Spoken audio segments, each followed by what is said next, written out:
taxi at the green hills receding behind the tiled roofs into the morning sunshine, still standing in the corridor of the train as the flat terrain of southern England slid past, and a great weight built up steadily in my chest. My first introduction to the RAF was at Lord's cricket ground.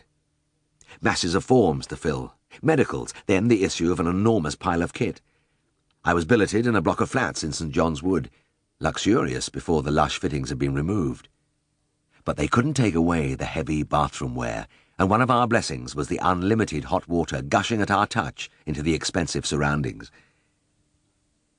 After that first crowded day, I retired to one of those green-tiled sanctuaries and lathered myself with a new bar of a famous toilet soap which Helen had put in my bag.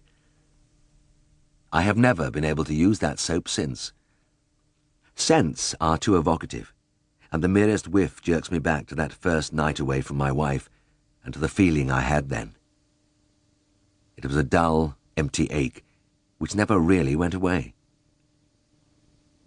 On the second day we marched endlessly. Lectures, meals, inoculations. I was used to syringes, but the very sight of them was too much for many of my friends, especially when the doctor took the blood samples. One look at the dark fluid flowing from their veins and the young men toppled quickly from their chairs, often 4 or 5 in a row, while the orderlies, grinning cheerfully, bore them away. We ate in the London Zoo, and our meals were made interesting by the chatter of monkeys and the roar of lions in the background. But in between, it was march, march, march, with our new boots giving us hell. And on this third day the whole thing was still a blur. We had been wakened, as on my first morning, by the hideous 6 a.m. clattering of dustbin lids. I hadn't really expected a bugle, but I found this noise intolerable. However, at the moment my only concern was that we had completed the circuit of the park. The gates were only a few yards ahead, and I staggered up to them and halted among my groaning comrades. "Round again, lads!" the corporal yelled, and as we stared at him aghast, he smiled affectionately. "You think this is tough? Wait till they get hold of you at ITW. I'm just kind of breaking you in gently. You'll thank me for this later. Right, at the double. 1, 2, 1, 2. Bitter thoughts assailed me as I lurched forward once more. Another round of the park would kill me. There was not a shadow of doubt about that. You left a loving wife and a happy home to serve king and country, and this was how they treated you. It wasn't fair. The night before, I had dreamt of Darrowby. I was back in old Mr. Dakin's cow byre. The farmer's patient eyes and the long, drooping, moustached face looked down at me from his stooping height.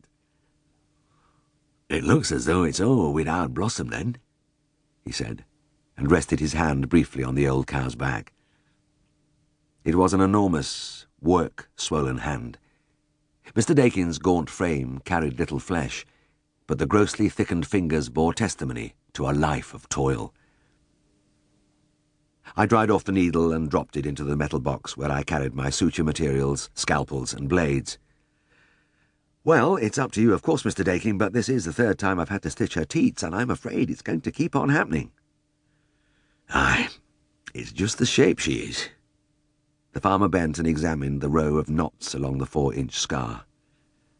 "By God, you wouldn't believe could make such a mess. Just another cow standing on it." "A cow's hoof is sharp," I said.